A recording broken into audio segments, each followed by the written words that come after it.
നമ്മൾ എന്തിനാണ് ട്രിവാൻഡ്രം പോകുന്നത്?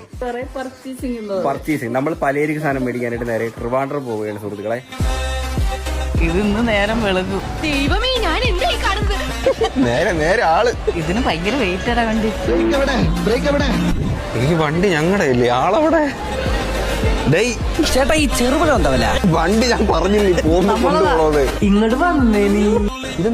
അതെന്താ തോരൻ വെക്കുന്ന എന്തോ ഔഷധ ഗുണമുള്ള ചൈന ഭാഷ പറയുന്നോടാ. ഔഷധ ഗുണമുള്ള എന്തോ ഐറ്റം കേട്ടോ ഇത്. മടല. ഇതൊരു രസമുണ്ട് കേട്ടോ. ഞാൻ ആദ്യമായിട്ടാ വെച്ചു ഞാൻ ഇങ്ങനെ വരുന്നേ. അമ്മ ഹൈടെക് ആയി. ബാംഗ്ലൂർ ഡേയ്സില് നിവിൻ പോളിയുടെ അമ്മ വരുമല്ലോ, അതുപോലെ ആവും ഇനി അമ്മ. അമ്മ ഇനി ഒറ്റയ്ക്ക് ലുലുമാളിലൊക്കെ ഒരു പർച്ചേസ് ചെയ്യാം. 2 കിഴങ്ങ് കൂടെ എടുക്കാം. പക്ഷെ ഇവിടെ പച്ചക്കറി ഇരിക്കുന്ന ഭയങ്കര ലുക്ക്. അടുത്ത് വന്ന് നോക്കുമ്പോ വേണ്ട ഇതാണ് അവസ്ഥ. നിന്റെ അടുത്ത് ഞാൻ എന്തോ ഉണ്ടാക്കാൻ വന്നു. ഞാൻ നിന്റെ വീട്ടിനകത്ത് വന്നു. ബില്ല് എനിക്ക് കുറച്ച് ചെറിയ ബില്ലുകളാണ് കിട്ടിയത്. ഹാപ്പി അല്ലേ? എന്തിന്?